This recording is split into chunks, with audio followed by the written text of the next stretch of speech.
siku ya tarehe 5 mwezi wa pili mwaka huu, ilikuwa ni majira kati ya saa 7 mpaka saa 8 za usiku, huko katika baa inayofahamika kwa jina la Las Vegas iliyopo kona ya Bwiru, kata ya Nyamanoro, wilaya Ilemela. Mwanamume mmoja kijana ambaye anaitwa Mzafaru Faisal Yunus, umri wake ni miaka 26, ni mfanyabiashara na mkazi wa eneo la Mbugani, aliuawa kwa kushambuliwa kwa ngumi, mateke na vipande vya mbao, bomba la chuma katika sehemu mbalimbali za mwili wake baada ya kushindwa kulipa bili ya vinywaji ambayo ilikuwa ni kiasi cha shilingi 8,000. Na hela hizo alikuwa anadaiwa baada ya kunywa pombe katika baa hiyo ya Las Vegas. Watuhumiwa waliofanya tukio hilo, ambapo kati yao kuna walinzi wawili wa baa hiyo ambao wamekuwa wakifahamika kwa majina ya mabouncer, lakini pia meneja wa baa hiyo alishiriki kikamilifu, wafanya usafi na watu wengine ambao waliweza kutoroka kabla ya kukamatwa.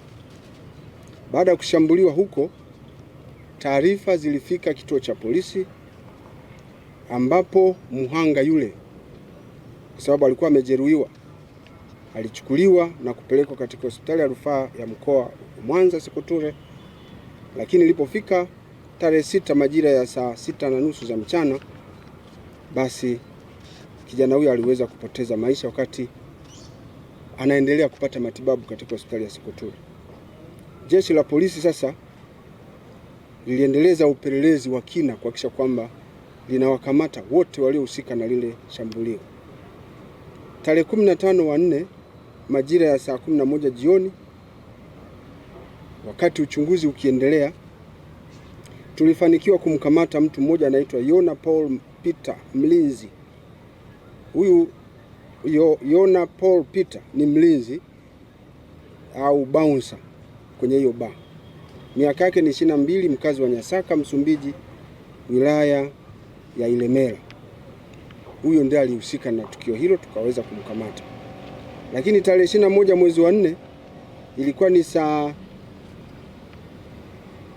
7 za usiku huko Mwakitolio mkoani Shinyanga, mtuhumiwa Hamisi Juma Musa, miaka 27, ambaye anafanya kazi ya usafi katika baa hiyo ya Las Vegas na mkazi wa Ilemela, pia alikamatwa akiwa amejificha mara baada ya kufanya tukio hilo.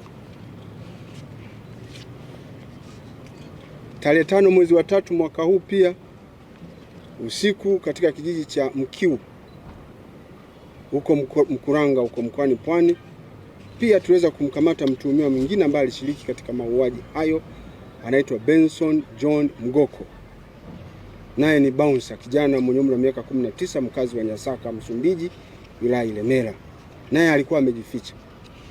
Kwa hiyo watuhumiwa hawa ambao walishiriki kufanya shambulizi hilo, kufanya ukatili wa hali ya juu kwa kijana huyo kwa sababu tu ya kumdai shilingi 8,000, wameweza kutiwa mbaloni. Uchunguzi unaendelea, ikiwa ni pamoja na kuwasaka watuhumiwa wengine ili waweze kuchukuliwa hatua kwa mujibu wa sheria. Kutokana na tukio hilo, jeshi la polisi katika mkoa wa Mwanza tunazidi kutoa msisitizo kwa walinzi wanaolinda hasa kwenye baa na maeneo mengine kuacha tabia ya kugeuka mahakama na kutoa hukumu kwa watu wasiostahili na ambao hata hawajawasikiliza. Badala yake, mtuhumiwa anapotuhumiwa kwa tukio la wizi, la uhalifu, kazi yao ni kusaidia ukamataji. Tena ukamataji wenyewe unatakiwa ufanyike ukamataji salama, na baada ya hapo wakabidhiwe kwa jeshi la polisi au vyombo vingine vya usalama ili hatua za kisheria ziweze kufanyika kwa kuchunguza lile tukio na endapo ushahidi umepatikana, basi huyo mtiliwa shaka aweze kufikishwa mahakamani. Vitendo vya kujichukulia sheria mikononi vinavyofanywa na baadhi ya mabaunsa, Jeshi la Polisi tunasema vikome mara moja. Vinginevyo hatutaacha kuchukua hatua kali kwa baunsa yoyote atakaye kiuka taratibu zinazomuongoza za kushughulikia au kushughulika na mambo haya ya kijinai.